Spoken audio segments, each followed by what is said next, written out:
Когда огромная касатка выбросилась на берег на новозеландском пляже, десятки людей окружили это существо. То, что произошло дальше, лишило всех находившихся на пляже дара речи, поскольку они стали свидетелями того, чего никто из них не ожидал увидеть в своей жизни. Солнце едва успело взойти над Мальборо-Бич в Новой Зеландии, когда местные жители увидели тревожное зрелище. Там, распластавшись на песке, лежала огромная касатка, ее черно-белое тело блестело в лучах утреннего солнца. Серьезность ситуации стала очевидна сразу. Теперь эта касатка была беспомощна на суше. Слухи быстро распространились по небольшому прибрежному сообществу, и люди поняли, что нужно действовать быстро. По мере того, как раздавались крики о помощи, на пляже собиралось все больше зевак, на их лицах читалась смесь беспокойства и недоверия. Интересно, что это был не первый случай наблюдения касаток за последние дни. Буквально вчера любители пляжного отдыха были в восторге, увидев стаю касаток, охотящихся недалеко от берега. Это были не маленькие животные. Каждая касатка была длиной со школьный автобус. Группа двигалась слаженно, как хорошо обученная команда пловцов. Некоторые ныряли глубоко, в то время как другие держались у поверхности.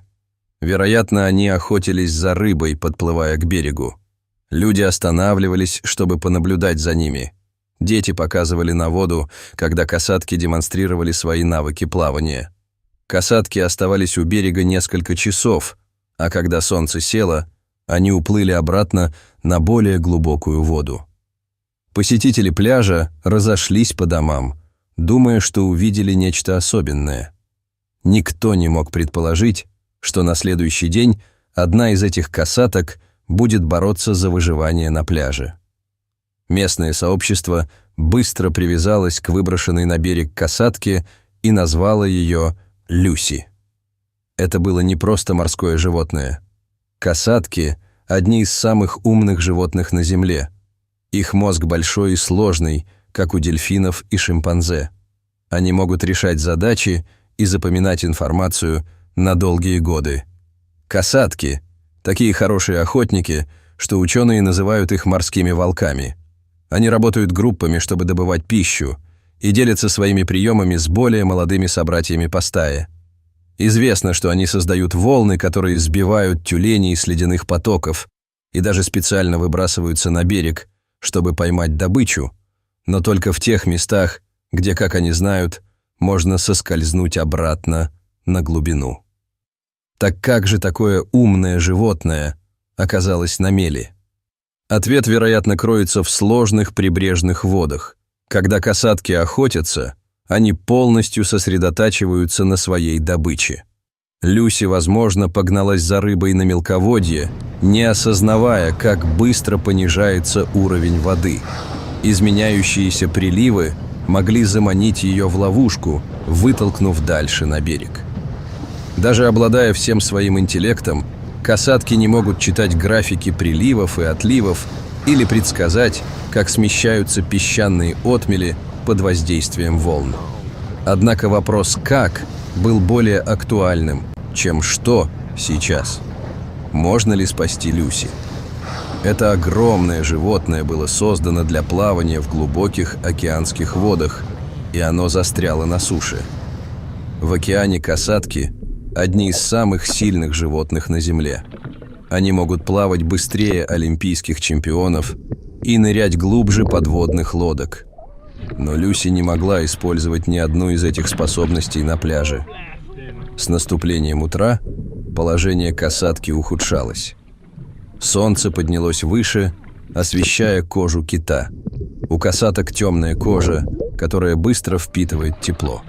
В океане это не проблема, потому что вода сохраняет их прохладными. Но на пляже это означало, что касаткам становилось все жарче. На пляж приходило все больше и больше людей. Каждый пришедший задавал один и тот же вопрос: чем мы можем помочь? Люди знали, что им нужно действовать быстро. Они разработали план, как сохранить касатке жизнь, пока не придумают, как вернуть ее обратно в океан. Некоторые люди побежали к своим домам и вернулись с ведрами. Они наполнили эти ведра морской водой и вылили ее на тело касатки. Тело. Это помогло по двум причинам. Кожа касатки оставалась влажной и прохладной, что напоминало ей о том, что она находится в океане. Другие люди принесли большие простыни и полотенца. Они намочили их в морской воде и накрыли ими тело касатки. С течением времени состояние касатки ухудшалось. У касаток гладкая, эластичная кожа, которой необходимо оставаться влажной. Кожа касатки высыхала, несмотря на то, что люди постоянно обливали ее водой. Дыхание касатки тоже изменилось. Сначала она дышала ровно, но со временем ее вдохи стали более частыми и поверхностными. Казалось, что ей приходится прилагать больше усилий, чтобы набрать воздуха. Изменились и ее глаза. У касаток большие выразительные глаза, которые кажутся почти человеческими. Когда касатку впервые вытащили на берег, ее глаза были настороженными, и она оглядывала людей, но теперь они стали выглядеть тусклыми и рассеянными. Казалось, она слишком устала, чтобы замечать, что происходит вокруг нее. Видя, что касатки становятся все хуже, все стали работать еще усерднее. Те, кто пришел на пляж просто понаблюдать, теперь присоединились к ним, чтобы помочь. Некоторые схватили ведра и присоединились к очереди людей, приносящих воду из океана. Другие помогали придерживать мокрые простыни, чтобы защитить их от солнца. Помогали и дети. Некоторые из них ходили в близлежащие магазины и приносили волонтерам бутылки с водой.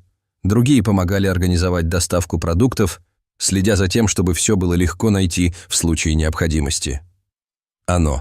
Спасатели знали, что им нужен план получше. Они не могли бесконечно поливать касатку водой.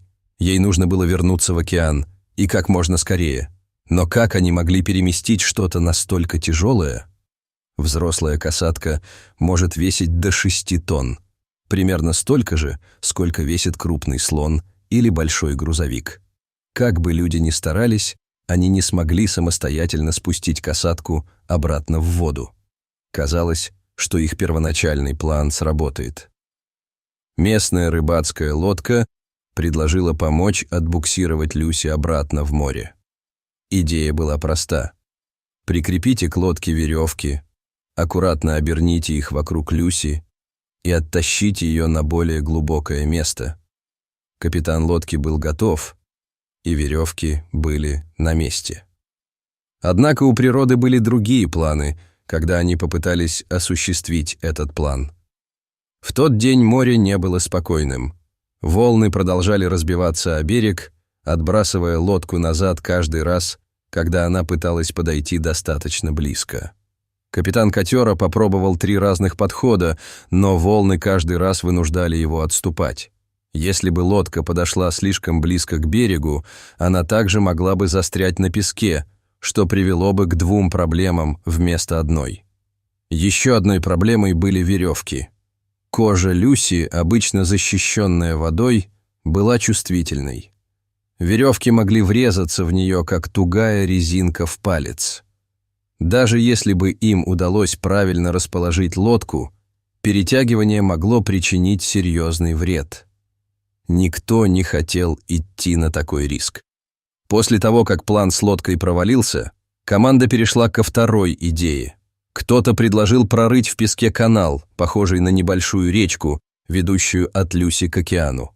План имел смысл. Проложите дорожку, по которой могла бы течь вода, и помогите Люси удержаться на плаву. 20 человек схватили лопаты и начали копать, но песок не поддавался.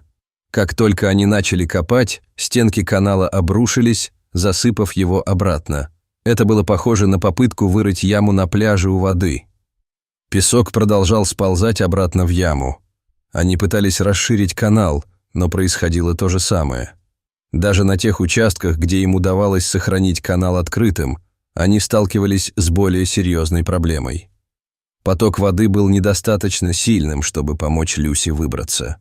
Обе попытки спасения потерпели неудачу, но эти неудачи научили команду кое-чему важному. Они не могли бороться с природой. Им нужно было работать с ней. Осознание этого заставило команду разработать окончательный план – дождаться прилива. Это было наиболее разумно. Вода помогла бы поднять вес Люси, когда прилив начнется естественным образом. А пока они могли бы поддерживать ее кожу влажной и прохладной. Как только вода стала достаточно глубокой, Люси смогла использовать свои силы, чтобы плыть. Этот план был более безопасным и работал на благо природы, а не против нее. Однако время поджимало. Чем дольше Люси оставалась на суше, тем опаснее это становилось для нее. Но возникло еще одно серьезное беспокойство. Касатки живут семьями, называемыми стаями, и никогда не покидают друг друга. Стаи – это как очень дружная семья, которая остается вместе на всю жизнь. Мама, папа, братья, сестры и даже бабушки с дедушками. Все они вместе плавают, охотятся и защищают друг друга. У них даже есть свои особые звуки, с помощью которых они разговаривают друг с другом, словно на своем тайном языке. Семья Люси, вероятно, плавала где-то поблизости на более глубокой воде, ожидая и зовя ее. Касатки очень расстраиваются, когда не могут побыть со своей стаей. Спасатели видели, как волновалась Люси. Иногда она издавала звуки, вероятно, пытаясь перезвонить своей семье. Вот почему все работали так быстро. Они знали, что Люси нужно как можно скорее вернуться в свою капсулу. Некоторые эксперты спасательной команды также знали, что если они смогут вернуть Люси на глубину, ее капсула поможет ей. Известно, что касатки поддерживают больных или травмированных членов семьи, подплывая к ним поближе и даже выталкивая их на поверхность, чтобы они могли подышать, если им нужна помощь. Но сначала они должны были забрать Люси с пляжа. Если их план не сработает, Люси, возможно, никогда больше не увидит свою семью. Однако по мере того, как тянулись часы, стало ясно, что Кит сдалась. Когда она попыталась прийти в себя, ее движения стали более частыми, ее дыхание стало прерывистым. Толпа наблюдала за происходящим в мучительном молчании, многие вытирали слезы. Казалось, что, несмотря на все их усилия, они станут свидетелями трагедии. Затем, когда начался прилив, первые волны достигли хвоста Люси. Хвост. Внезапно она почувствовала движение, ее хвост дернулся. Этот маленький знак сказал всем об этом. Люси не сдавалась. Она берегла силы, ожидая, когда вода вернется. Спасатели увидели свой шанс.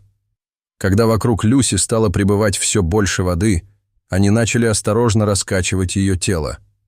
Это движение помогло воде течь под ней и показало ей, в каком направлении находится более глубокая вода. Касатки чувствуют движение воды, и Люси могла определить, в каком направлении они вернутся к океану. Сначала казалось, что ничего не меняется. Команда продолжала раскачиваться. Затем Люси начала медленно реагировать. Она начала двигаться по течению, используя свой хвост, чтобы определить наилучший путь. Она не билась и не паниковала. Она работала со спасателями, используя прилив, чтобы помочь поднять свое тело. Такая тщательная координация действий Люси и спасательной команды показала, почему касаток называют одними из самых умных животных в океане. Большинство диких животных впадают в панику, если человек пытается к ним прикоснуться, но только не Люси. Казалось, она знала, что все эти люди на пляже пытаются спасти ей жизнь. Когда спасатели осторожно подтолкнули ее в сторону, она двинулась в ту сторону. Когда они повели ее к более глубокой воде, она попыталась последовать их примеру, как будто она могла понять, чего они от нее хотели. Добровольцы, стоявшие теперь по пояс в прибое, толкали и тянули ее, пытаясь вывести на свободу. Плавать. Это была изнурительная и опасная работа. Одно неверное движение могло привести к травмам от мощных плавников кита. Но никто не хотел сдаваться. Наконец, спустя несколько часов, Люси достигла глубины, на которой она могла свободно плавать. На мгновение воцарилась напряженная тишина, пока все ждали, что будет дальше. Кит некоторое время плавал, казалось, в нерешительности. Затем, мощно взмахнув хвостом, она устремилась вперед. Толпа взорвалась радостными возгласами и аплодисментами. Многие обнимали друг друга от радости и облегчения, но касатка не перестала их удивлять. Вместо того, чтобы сразу же поплыть в море, она повернула назад, приближаясь к берегу, где стояли волонтеры. На мгновение у некоторых замерло сердце, и они испугались, что она снова может ударить себя, но она резко остановилась, ее спинной плавник прорезал воду, когда она поплыла параллельно пляжу. Пока все смотрели, она сделала нечто удивительное. Она вынырнула из воды всем телом, вращаясь в воздухе. Это движение, называемое «прорыв», используется касатками для общения друг с другом. Прыжок Люси был не просто показным. Она сказала своим спасателям и Паду, что с ней все в порядке. Когда касатки ныряют в воду, они используют свой мощный хвост, чтобы полностью высунуться из воды. То, что Люси сделала это после того, как ее выбросило на берег, показало, как много сил к ней вернулось. При каждом прыжке вода разбрызгивалась во все стороны, как от гигантского пушечного ядра в бассейне. Толпа ахала и приветствовала каждый прыжок. Люси преодолела барьер трижды. Каждый прыжок был похож на празднование победы. Известно, что касатки – одни из немногих животных, которые празднуют и играют просто потому, что они счастливы. Они – одни из немногих животных, помимо людей, которые учат своих детенышей играть. Люси демонстрировала всем прекрасный пример радости касаток. После своих прыжков Люси поплыла к более глубокой воде. Ее движение показало всем, что это было не просто везение. Она точно знала, куда направляется. У касаток есть внутренний компас, который помогает им ориентироваться в океане. Они могут запоминать маршруты и местоположения на долгие годы, передавая эти знания своей стае. Когда Люси проплыла дальше, люди смогли увидеть, как ее высокий спинной плавник рассекает воду. Спинной плавник может быть высотой со взрослого человека, и у каждой касатки он немного отличается, как отпечаток пальца. Толпа наблюдала за ней до тех пор, пока она не скрылась из виду, зная, что она возвращается к своей семье. Когда адреналин от спасения схлынул, до них начала доходить реальность того, чего они достигли. Незнакомые люди обнимались, смеялись и плакали вместе. Они объединились в сообщество и спасли жизнь, несмотря на невероятные трудности. В последующие дни история спасения касаток распространилась далеко за пределы побережья Мальборо-Бич. Это стало главной темой национальных, а затем и международных новостей. Морские биологи, изучавшие инцидент, были поражены очевидным пониманием и сотрудничеством кита во время спасательной операции. История этой касатки от ужасной ситуации на новозеландском пляже до триумфального возвращения в океан свидетельствует о том, какие необычные вещи могут произойти, когда люди объединяются, чтобы помочь нуждающемуся животному. Это напоминание о том, что иногда самые невероятные моменты в жизни – это те, которых мы никогда не ожидали. Что вы думаете об этом удивительном спасении? Вы когда-нибудь были свидетелем спасения животных или участвовали в нем? Ты. Поделитесь своими мыслями и впечатлениями в комментариях ниже. Не забудьте поставить лайк на это видео, включить уведомления и подписаться на наш канал, чтобы не пропустить еще больше невероятных историй о животных.